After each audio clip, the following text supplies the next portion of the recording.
And welcome back to IGN's E3 live show, streaming live game demos and interviews right from the show floor. We're actually almost done with the day, but worry not. You'll be able to check out our archive on e3.ign.com. Right now, Hill is here with Bioshock master Ken Levine to talk about Bioshock Infinite. Thanks, Naomi. So we're here to talk about Bioshock Infinite, and I think most importantly, we're here to talk about the new big bad enemy that is in this game. This is going to replace the big daddies that you know and love. This is something that is far more interesting, I think, than a big daddy because it has a real impact on the story. So we're joined by Ken Levine, who is the creative director over at Irrational Games. Ken, thanks for coming on. Glad to be here, Hillary.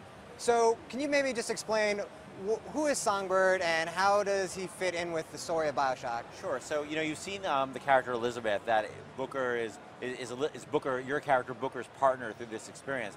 Well, you busted Elizabeth out of this tower that she was trapped in since she was a little girl, since she was around 5 years old. And in that tower, her only friend, her only companion, and her jailer was this thing called the Songbird, this giant, like 20-foot tall bird-like creature. And they have a complicated relationship, and I think if you've ever known people who've been in a sort of like an abusive relationship, they can get very, very, very complicated. And this is the thing that brought her food, that brought her books, but also kept her there for her whole life. And all Elizabeth wants is to be out in the world. What does any young person want? They want to fulfill their destiny. They want to control their destiny. And the Songbird's mission in life now is to get her back to the tower and get her away from Booker. And there's a scene at the end of the demo where he finds them finally, and the whole demo is he's searching for them. And you start to learn more about the kind of strange dynamic in this relationship. I think part of the power of the demo really is that early on, Elizabeth tells Booker that, if anything should happen, and Songbird could get her away, she'd rather die than go back to her prison. And then maybe if you can explain, since we can't show the demo, maybe explain kind of what happens at the end of the demo to really kind of show this kind of sacrifice she makes. Well, spoiler alert for people who want to watch the demo. This is, we're sort of going to talk about some of the things that are in there and some of the surprises. But, basically the demo for me is about sacrifice. This part of the story, this is actually part of the game. It's actually a portion of the game, an early version of a portion of the game, like around a third of the way through. An important part of any relationship, forming relationship, is people do things for each other, they sacrifice for each other, and I think that's the theme of this demo. Is you learn that the last thing Elizabeth would ever want to happen to her, she'd rather die, is to go back to the tower. And the demo tells the story of, in order to protect Booker, what she'll do for him, the last thing she wants to do. And what's interesting, I think, when the Songbird finally appears, is he's almost like a jealous ex-boyfriend. He's not just this 30-foot tall bird creature, which is what he is. He's hurt and furious at her and at this guy who came and took her away. And Elizabeth, when she pleads with the Songbird not to hurt Booker and basically makes a deal with him that I'll go back with you if you spare him, the first thing she needs to do is, you've ever been in a fight with the girlfriend, or and they're mad at you and they don't want to look at you, so they look away, and the first thing you need to do is get in their eye line. You need to get their attention. You need to make them look at you, and there's this moment where Elizabeth's trying, this huge creature, and it's like a fight between a fight to an arguing couple. And when I worked with John Mangagill, the animator, on who's this amazing animator we have, we talked about that. We talked about John, you've been in a fight with your girlfriend. This is what it's like, and he just nailed that. Because it's one thing for me to say that about doing that with a 30-foot tall bird creature. It's another thing to actually make it work. And and so we talked about Elizabeth driving the act. She's the protagonist. He's the antagonist. She wants something. He wants to keep it from her. He needs to get his attention and convince him. And it was really interesting to do that between a human and this thing.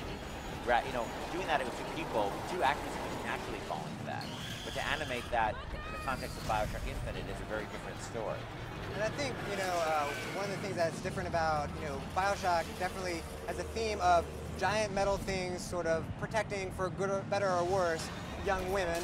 But there's a big difference between Elizabeth and, the little sisters. Can you talk about that? Well, she's an adult, Elizabeth. She wants things in life. Little sisters, not only are they children, They don't have any will at all. Elizabeth has enough will to know what she wants, but she can't get there. And so, by definition, because she's not a child, there are definitely, I think you're finding thematic connections between, between the Big Daddy and Little Sister and Elizabeth and Songbird.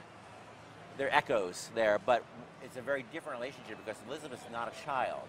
And she's an active participant in this relationship, and there's a lot of ambiguity in the relationship and a lot of strangeness. Like, I knew, if you've ever known people who've been in,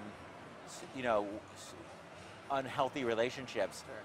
there's a lot of ties that bind those people together, and they're really hard to extricate a lot of times. And, to do that between a woman and a creature was really challenging. But I think he has to fill that role in this story, and he does.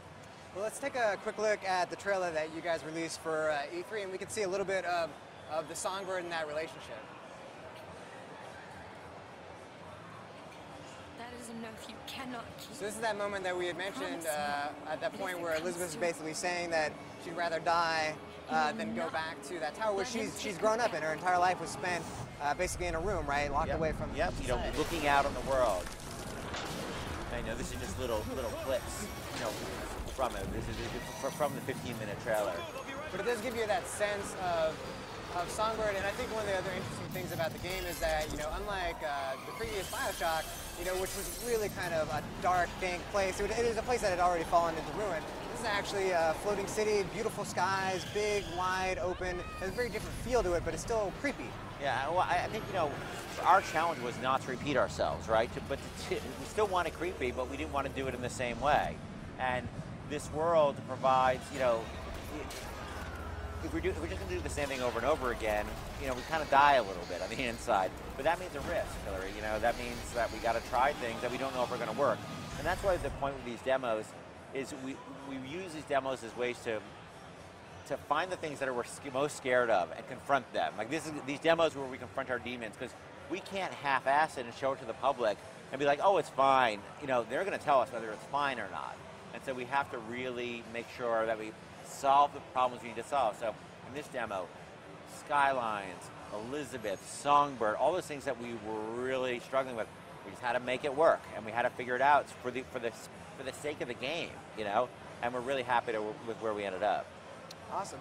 Well, that was a quick look and a quick talk about Bioshock Infinite. Now you know all about the Songbird's role in the story and how he or it relates to Elizabeth and your main character, Booker. Thanks so much for Ken Levine for coming to talk with us. Namu, take it away.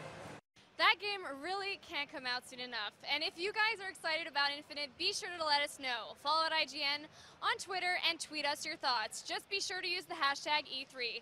Now, our last segment of the day is something we actually promised yesterday. Time to slip in the driver's seat and see Forza Motorsport 4.